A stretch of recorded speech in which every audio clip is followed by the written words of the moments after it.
પ્રથમ પ્રશ્ન છે, જીએસઆરટીસી બસોમાં મહિલાઓ માટે 33% બેઠકો અનામત રાખવાની જોગવાઈ મુખ્યત્વે કયા સિદ્ધાંતનું પ્રતિનિધિત્વ કરે છે? મહિલાઓ માટે બસોની અંદર જે બેઠકો હોય એ બેઠકોની અંદર 33% અનામતો રાખવાની જે જોગવાઈ છે એ જોગવાઈ કરવામાં આવી છે 2016માં. ખાસ યાદ રાખજો, આવો પણ પ્રશ્ન પરીક્ષાની અંદર પૂછાઈ શકે કે બસોમાં મહિલાઓ માટે 33% બેઠકો અનામત રાખવાની જોગવાઈ કયા વર્ષથી લાગુ કરવામાં આવી છે? તો એ આવશે 2016. શા માટે? વ્યાપારી નીતિ માટે, આવક વધારવા માટે, સામાજિક સમાવેશ અને સુરક્ષા માટે કે માર્ગ સલામતી માટે? તો મહિલાઓ માટે જે 33% બેઠકો અનામત રાખવાની જે જોગવાઈ છે એનો મુખ્ય હેતુ છે સામાજિક સમાવેશ, સમાનતા અને સુરક્ષા માટે.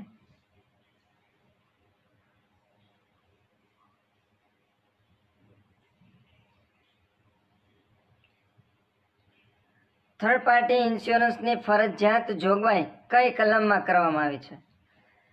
વાહનો માટે થર્ડ પાર્ટી ઇન્સ્યોરન્સ કરાવવું ફરજિયાત હોય છે.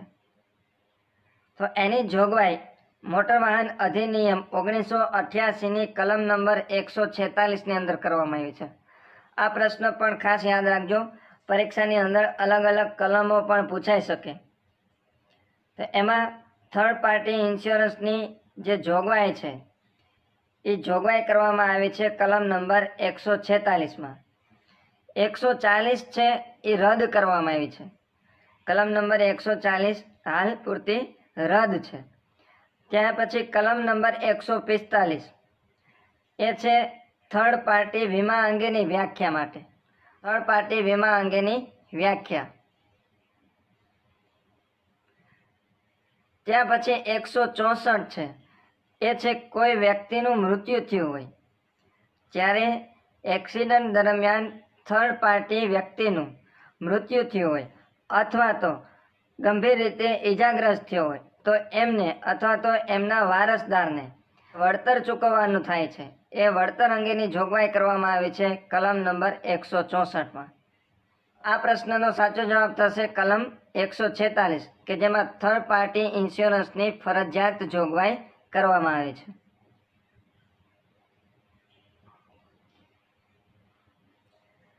જીએસઆરટીસી પાર્સલ સેવા વિશે કયું નિવેદન સાચું છે? જીએસઆરટીસી જે પાર્સલની સેવા આપે છે એમાં નીચેનામાંથી કઈ બાબત સાચી છે? પહેલું છે ડોર ટુ ડોર ડિલિવરી આપે છે? ના, ડોર ટુ ડોર ડિલિવરી આપતી નથી. બીજું છે કુરિયર એજન્સી તરીકે કાર્ય કરે છે? તો એ પણ ના. બસ સ્ટેશનથી બસ સ્ટેશન માલ પરિવહન કરે છે? તો કે હા. કુરિયરમાં કઈ રીતના સેવા આપે છે? તો કે બસ સ્ટેશનથી બસ સ્ટેશન માલનું પરિવહન કરે છે. અને માત્ર સરકારી પાર્સલ જ સ્વીકારે છે? તો કે ના, પ્રાઇવેટ પાર્સલ પણ સ્વીકારે છે.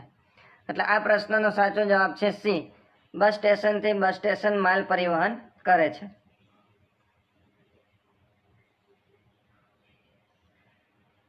જીએસઆરટીસીના કંટ્રોલ અને કમાન્ડ સેન્ટરનો મુખ્ય હેતુ શું છે? જીએસઆરટીસીના કંટ્રોલ અને કમાન્ડ સેન્ટરનો મુખ્ય હેતુ છે જીપીએસ આધારિત બસ મોનિટરિંગ કરવું.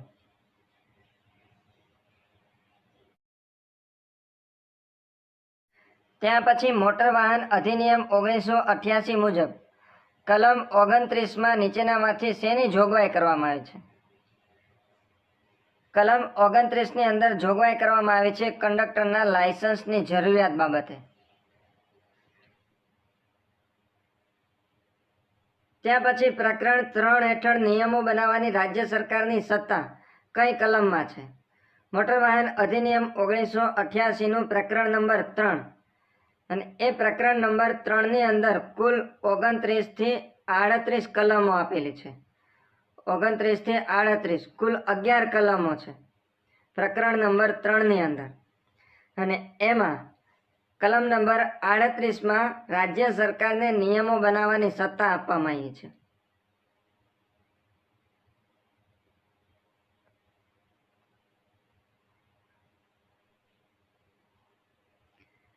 જીએસઆરટીસી કંડક્ટર પરીક્ષાના સંદર્ભમાં કંડક્ટર લાયસન્સ સંબંધિત ચેપ્ટર 3માં કઈ કલમોનો સમાવેશ થાય છે?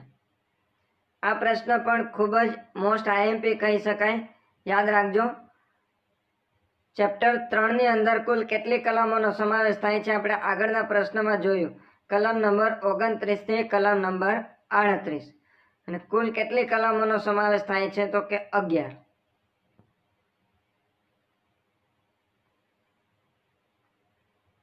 ત્યાં પછીનો પ્રશ્ન છે કંડક્ટરનું જે લાયસન્સ હોય એ લાયસન્સ ગેરલાયક ઠેરવવાની કોર્ટની સત્તા કઈ કલમ હેઠળ આપવામાં આવી છે?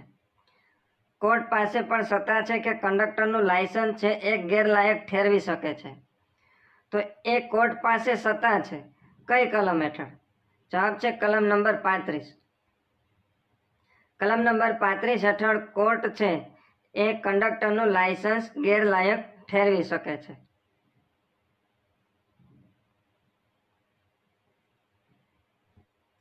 ત્યાં પછી 2017માં પૂછાયેલો એક પ્રશ્ન છે. 2 મુસાફરો કે જેમાં એક 8 વર્ષનું બાળક છે અને 2 સ્ટેજની મુસાફરી કરે છે. જો આખી ટિકિટ માટે કિલોમીટર દીઠ 2 રૂપિયા ભાડું લાગે તો બંને મુસાફરોને ચૂકવવા પાત્ર થતું કુલ ભાડું કેટલું થાય? તો ખાસ સમજો, 2 મુસાફરો છે એમાં એક 8 વર્ષનું બાળક છે એટલે એક આખી ટિકિટ અને એક અડધી ટિકિટ. 2 સ્ટેજની મુસાફરી કરે છે. આપણે મુસાફરી આપી છે સ્ટેજમાં અને ભાડું આપ્યું છે કિલોમીટર દીઠ 2 રૂપિયા. એક સ્ટેજ એટલે 6 કિલોમીટર, 2 સ્ટેજ એટલે 12 કિલોમીટર. 1 કિલોમીટરના 2 રૂપિયા ભાડું થાય તો 12 કિલોમીટરના કેટલા થાય? 24 રૂપિયા. 12 કિલોમીટરના થશે 24 રૂપિયા. બંને મુસાફરોને કુલ કેટલું ભાડું ચૂકવવાનું થશે? એટલે એક ટિકિટના 24 રૂપિયા પ્લસ બીજી અડધી ટિકિટના 12 રૂપિયા. 12 પ્લસ 24 કુલ થશે 36 રૂપિયા. જવાબ છે સી.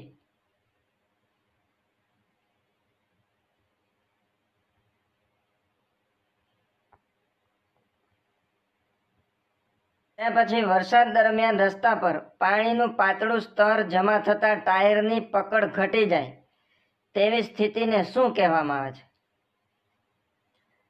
વરસાદ દરમિયાન રસ્તા પર પાણીનું પાતળું સ્તર જમા થતાં ટાયરની જે પકડ ઘટી જાય છે એમને કહેવામાં આવે છે હાઇડ્રોપ્લાનિંગ અથવા તો એક્વાપ્લાનિંગ.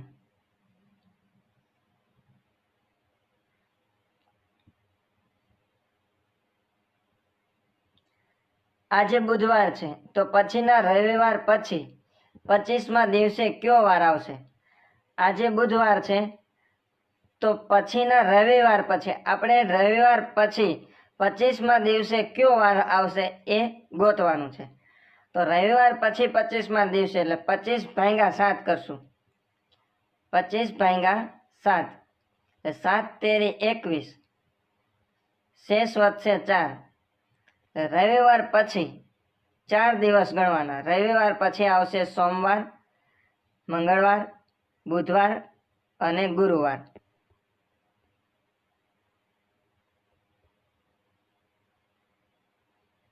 સાચો જવાબ છે સી.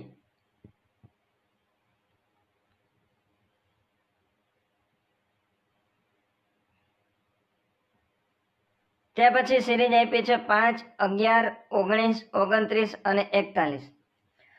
સૌ પ્રથમ તો દરેક અંક વચ્ચેનો આપણે તફાવત ગોતીએ. 5 અને 11 વચ્ચેનો તફાવત થશે 6. 5 અને 11 વચ્ચેનો તફાવત થશે 6. ત્યાર પછી 11 અને 19 વચ્ચેનો તફાવત થશે 8. એવી જ રીતના 19 અને 29 વચ્ચે 10નો તફાવત આવશે. 29 અને 41 વચ્ચે 12નો તફાવત આવશે. પ્રથમ 2 અંક વચ્ચે 6નો તફાવત, પછી 8નો તફાવત, પછી 10, પછી 12 અને પછી આપણે તફાવત કરવાનો થશે 14નો. એટલે 41માં આપણે 14 ઉમેરશું. 41માં 14 ઉમેરશું એટલે આવશે 55.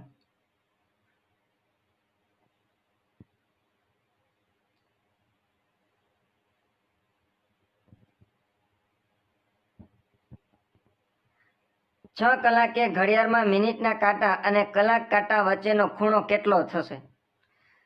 6 કલાકે ઘડિયાળમાં મિનિટ કાંટા અને કલાક કાંટા વચ્ચેનો ખૂણો આપણે ગોતવાનો છે.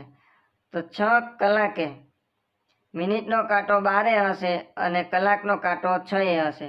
એટલે બંને છે એ સીધી રેખામાં હશે. બંને જ્યારે સીધી રેખામાં હોય ત્યારે 180 અંશનો ખૂણો બને.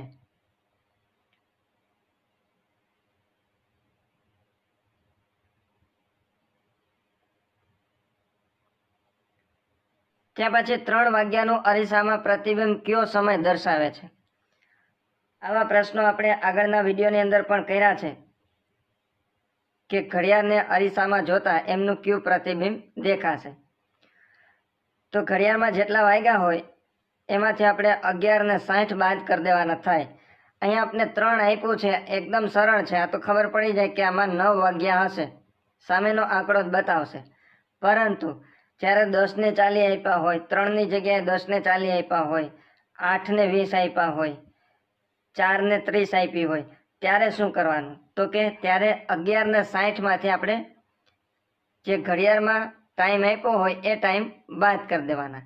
અહીં આપણે 3 આપ્યું છે, તો 11:60 માંથી આપણે 3 બાદ કરી દઈએ. 60 ના 60 એમને મૂકી દઈએ. 11 માંથી 3 બાદ કરશો એટલે આવશે 8. 8:60 એટલે 9. 8 વાગ્યા ને 60 મિનિટ એટલે 9 વાગ્યા હશે.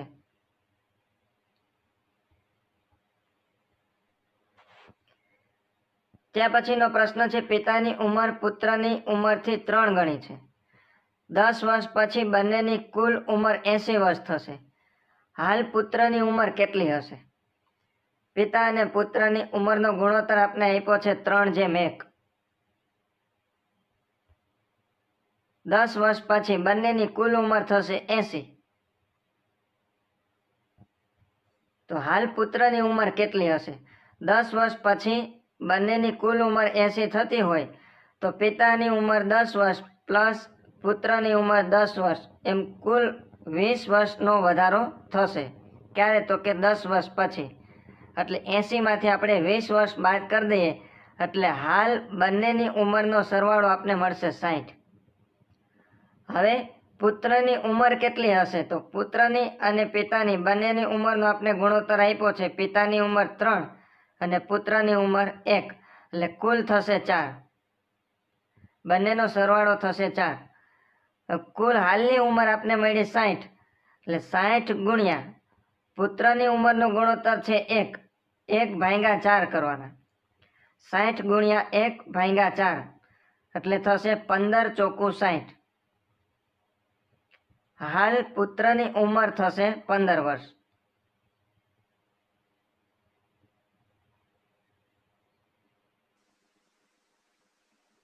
ત્યાં પછી CAT બરાબર 24, ડોગ બરાબર 26, તો BAT બરાબર શું થશે?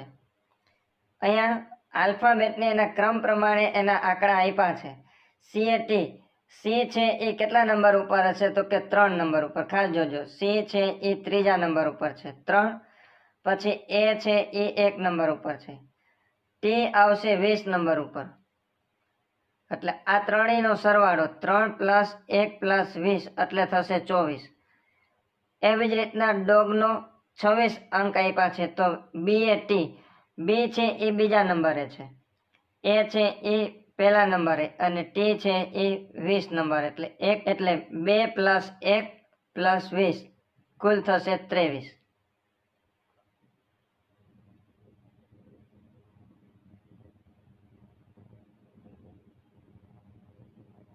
ત્યાં પછી આપણે આપ્યું છે ACE તો BDF, GIK તો શું થશે?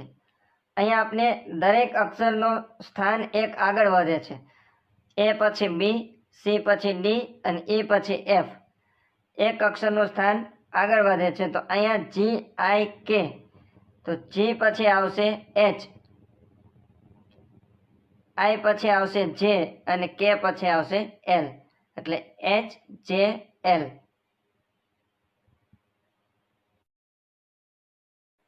જો સાઉથને HTUOS તો ઈસ્ટને કેવી રીતે લખાય?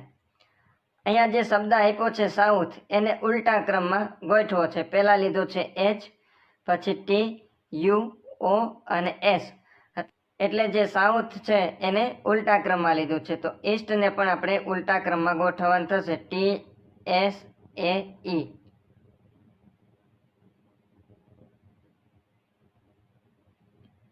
કોડિંગ ડીકોડિંગને લગતા પ્રશ્નો છે એકદમ સરળ હોય છે, માત્ર ને માત્ર પ્રેક્ટિસની જરૂર હોય છે.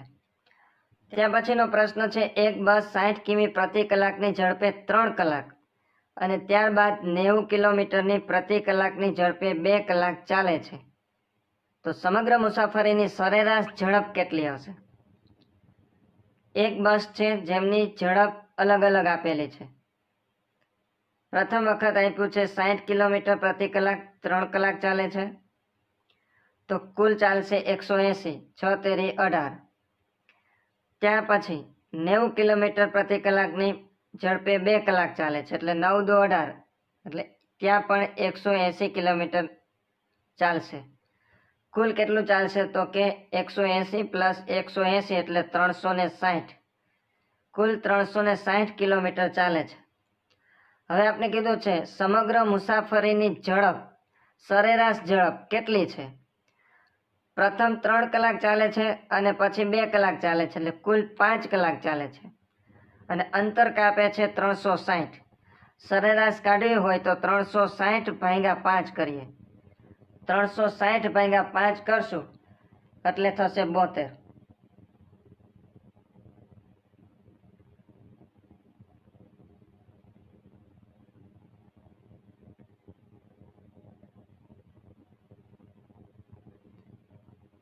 ત્યાં પછી પવનનો સમાનાર્થી શબ્દ જણાવો. પવનનો સમાનાર્થી શબ્દ થશે અનિલ, અથવા તો એને કહેશું વાયુ. સાચો જવાબ છે એ.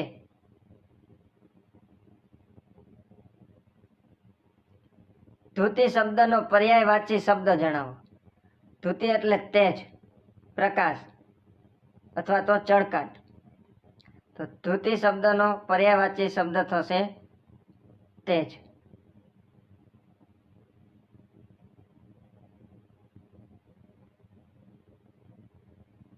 ત્યાં પછી રૂઢિપ્રયોગનો અર્થ આપો. આંખ આડા કાન કરવા. આંખ આડા કાન કરવા રૂઢિપ્રયોગનો અર્થ થશે વાત પર ધ્યાન ન આપવું. સાચો જવાબ છે બી. ત્યાં પછીનો પ્રશ્ન છે, નીચેનામાંથી કયો માત્રામેળ છંદ છે?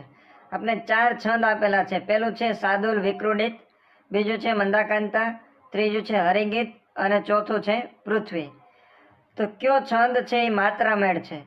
સાદુલ વિક્રુડિત છે એ અક્ષરમેળ છંદ છે કે જેમાં 19 અક્ષર હોય છે, 19 અક્ષર હોય છે. મંદાકાંતાની અંદર 17 અક્ષર હોય છે. હરિગીત છે એ માત્રામેળ છંદ છે કે જેમાં 28 માત્રા હોય છે અને પૃથ્વીની અંદર 17 અક્ષર હોય છે, એ અક્ષરમેળ છંદ છે. સાદુલ વિક્રુડિત અક્ષરમેળ છંદ છે, મંદાકાંતા અને પૃથ્વી આ જે છે 3 એ અક્ષરમેળ છંદ છે, જ્યારે હરિગીત છે એ માત્રામેળ છંદ છે કે જેમાં કુલ 28 માત્રા હોય છે.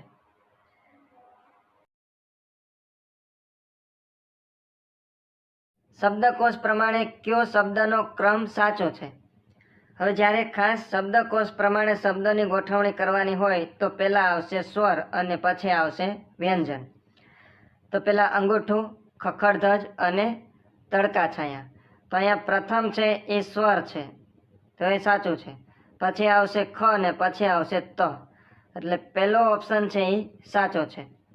ત્યાર પછી બ્રહ્મા, વિષ્ણુ, ગણપતિ અને મહેશ, તો બ અને વ પહેલા આવશે ગ, એટલે બીજો ઓપ્શન છે એ ખોટો છે, એ યોગ્ય રીતે ક્રમમાં ગોઠવાયેલ નથી. ગણપતિ છે એ આગળ આવવો જોઈએ. ત્યાર પછી સી આપ્યું છે લક્ષણ, તડકા છાયા, ખખડધજ અને અંગૂઠું. તો અહીંયા અ છે એ સ્વર છે એ પ્રથમ આવવો જોઈએ. એવી જ રીતના અહીંયા પહેલા સ્વર આવે છે પરંતુ ત પહેલા ખ આવવો જોઈએ, તો આ પણ સાચું નથી. એટલે સાચો જવાબ કયો બને છે? એ.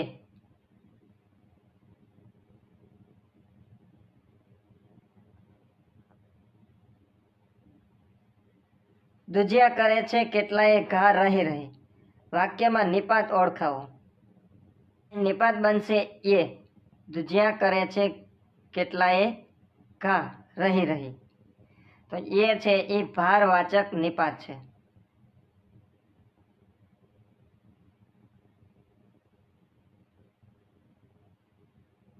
એવી રીતના બસ ગામ બહાર જ ઊભી રહી ગઈ.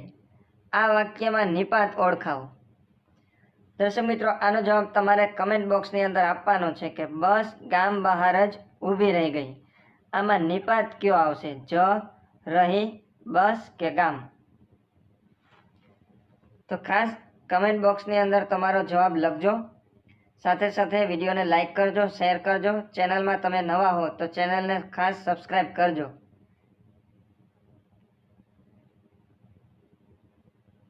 નીચેનામાંથી કયું જોડકું ખોટું છે?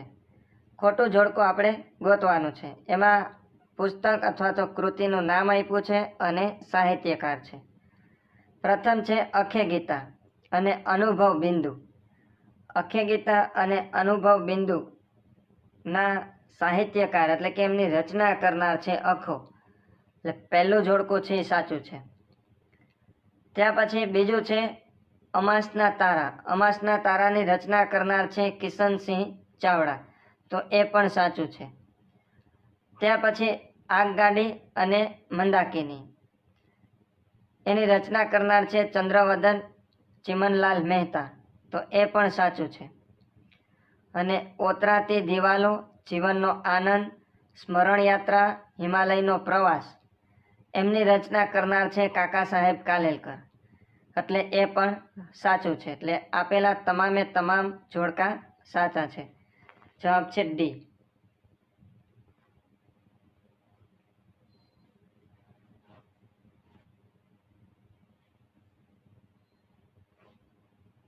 જ્યારે સરખા મત પડે ત્યારે કાસ્ટિંગ વોટ કોણ આપે છે? જ્યારે ગૃહની અંદર, લોકસભા અથવા તો રાજ્યસભાની અંદર કે વિધાનસભાની અંદર કોઈ પણ બાબતે ચૂંટણી કરવાની હોય ત્યારે સરખા મત પડે બંને પક્ષ બાજુ, ત્યારે નિર્ણાયક મત, કાસ્ટિંગ વોટ એટલે નિર્ણાયક મત કોણ આપે છે? વડાપ્રધાન, અધ્યક્ષ, રાષ્ટ્રપતિ કે મુખ્યમંત્રી? તો નિર્ણાયક મત આપે છે અધ્યક્ષ.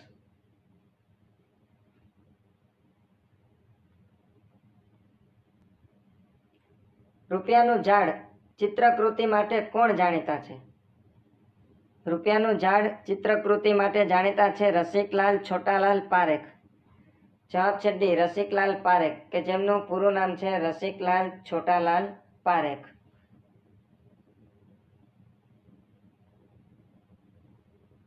ભારતમાં સૌ પ્રથમ મનોવિજ્ઞાનની પ્રયોગશાળાની સ્થાપના ક્યાં કરવામાં આવી હતી? ભારતમાં સૌ પ્રથમ મનોવિજ્ઞાનની પ્રયોગશાળાની સ્થાપના થઈ હતી 1915-16માં. 1915-16ની અંદર, અને થઈ હતી કલકત્તા યુનિવર્સિટીમાં.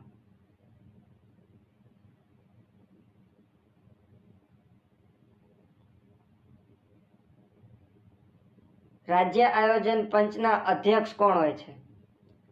રાજ્ય આયોજન પંચના અધ્યક્ષ હોય છે મુખ્યમંત્રી, અને કેન્દ્ર આયોજન પંચના અધ્યક્ષ હોય છે વડાપ્રધાન.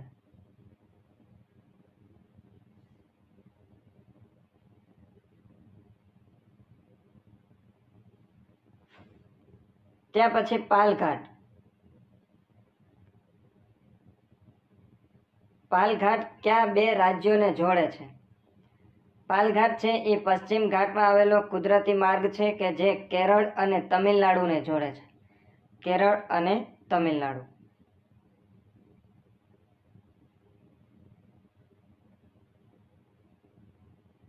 ત્યાં પછી 21 માર્ચ પછી ઉત્તર ગોળાર્ધમાં સૂર્ય કઈ તરફ આગળ વધે છે?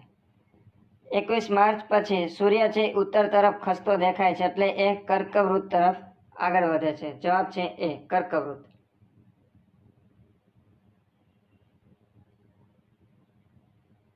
ગુજરાતની ઉત્તર સરહદે કઈ પર્વતમાળા આવેલી છે? ગુજરાતની ઉત્તરે આવેલી છે અરવલ્લી પર્વતમાળા, જે ગુજરાતના ઉત્તર ભાગથી રાજસ્થાન સુધી વિસ્તરેલી છે. જવાબ છે C, Aravalli.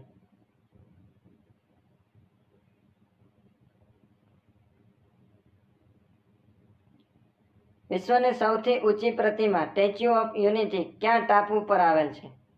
Statue of unity આવેલ છે સાધુ બેટ ઉપર.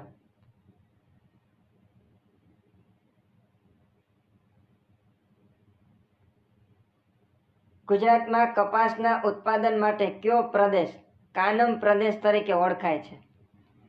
કાનમ પ્રદેશ એ કપાસના ઉત્પાદન માટે ખૂબ જ ફળદ્રુપ જમીન છે અને ત્યાં પુષ્કળ પ્રમાણમાં કપાસનું ઉત્પાદન થાય છે.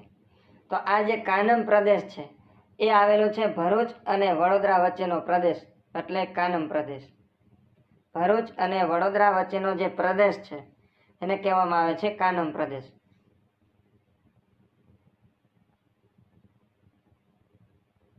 ત્યાર પછી કમ્પ્યુટરને લગતો પ્રશ્ન છે. કોષ્ટક એટલે કે ટેબલની રચના બદલવા કયો SQL આદેશ વપરાય છે? SQL એટલે સ્ટ્રક્ચરેડ ક્વેરી લેંગ્વેજ. કમ્પ્યુટરની અંદર જે ટેબલની રચના કરેલી હોય એમાં કોઈ કોલમ ઉમેરવાની હોય અથવા તો બાદ કરવાની હોય, રો ઉમેરવાની હોય અથવા તો રો છે એ દૂર કરવાની હોય. એટલે ટૂંકમાં કહીએ તો ટેબલની રચના બદલવા માટે કયો SQL વપરાય છે? જવાબ છે અલ્ટર ટેબલ. એટલે સાચો જવાબ છે બી, અલ્ટર.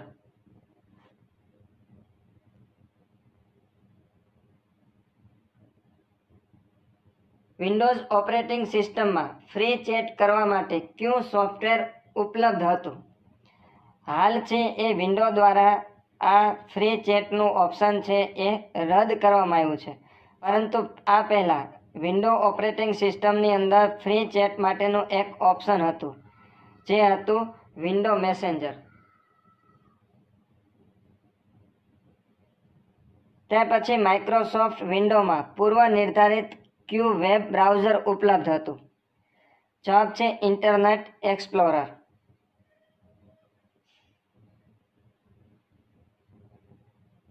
ત્યાર પછીનો પ્રશ્ન છે. નીચેનામાંથી કયું સર્ચ એન્જિન છે? જવાબ છે યાહૂ. યાહૂ છે એ સર્ચ એન્જિન છે. ક્રોમ અને સફારી છે એ બ્રાઉઝર છે અને આઉટલુક છે એ ઈમેલ સેવા છે. એટલે યાહૂ છે એ છે સર્ચ એન્જિન.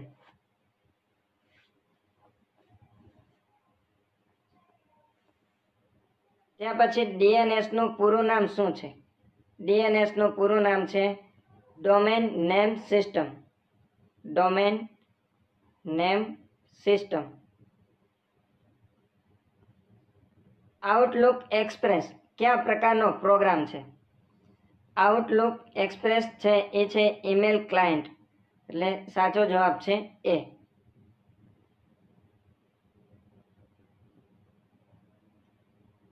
કમ્પ્યુટર બંધ કરીએ ત્યારે રેમમાં રહેલા ડેટા હાર્ડ ડિસ્કમાં સાચવીને ફરીથી તે જ સ્થિતિમાં કમ્પ્યુટર ચાલુ કરવા માટે કયો વિકલ્પ વપરાય છે?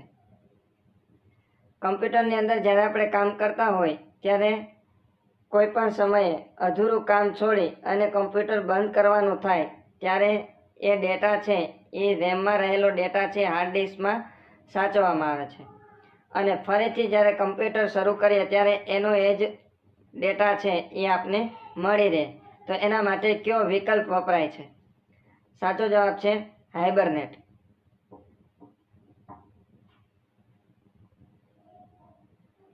જે અંગ્રેજી ગ્રામરને લગતો પ્રશ્ન છે. The opposite of brave. Brave એટલે બહાદુર.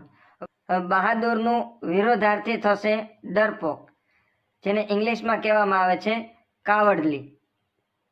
COWARDLY, કાવર્ડલી, જેનો અર્થ થશે ડરપોક અથવા તો કાયરતા ભર્યું. બ્રેવનો અર્થ થશે બહાદુર અથવા તો શૂરવીર.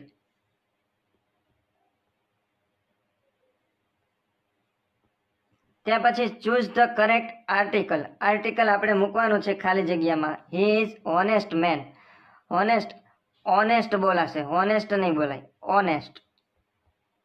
એટલે સ્વરનો જ્યારે ઉપયોગ થતો હોય શરૂઆતમાં ત્યારે એનનો ઉપયોગ થશે. He is an honest main.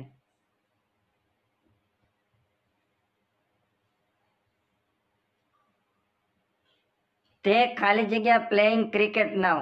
ચાલુ વર્તમાન કાળ એટલે વપરાશે are. They are playing cricket નાવ.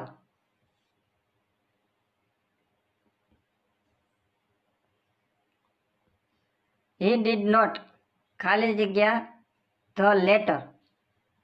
હવે ખાસ યાદ રાખજો, ડીડ પછી હંમેશા છે એ ક્રિયાપદનું પ્રથમ રૂપ વપરાય, એટલે કે V1 વપરાશે. He did not write the letter, એટલે જવાબ છે સી.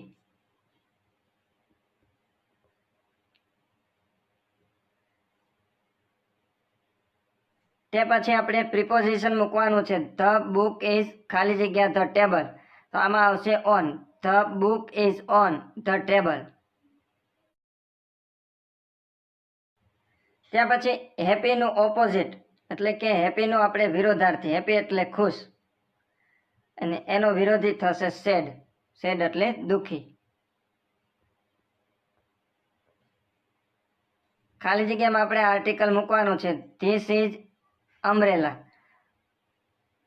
સ્વરથી શરૂ થતો શબ્દ હોય તો એમને આગળ છે એ એન લાગશે, એટલે ધીસ ઇઝ એન અમ્બ્રેલા.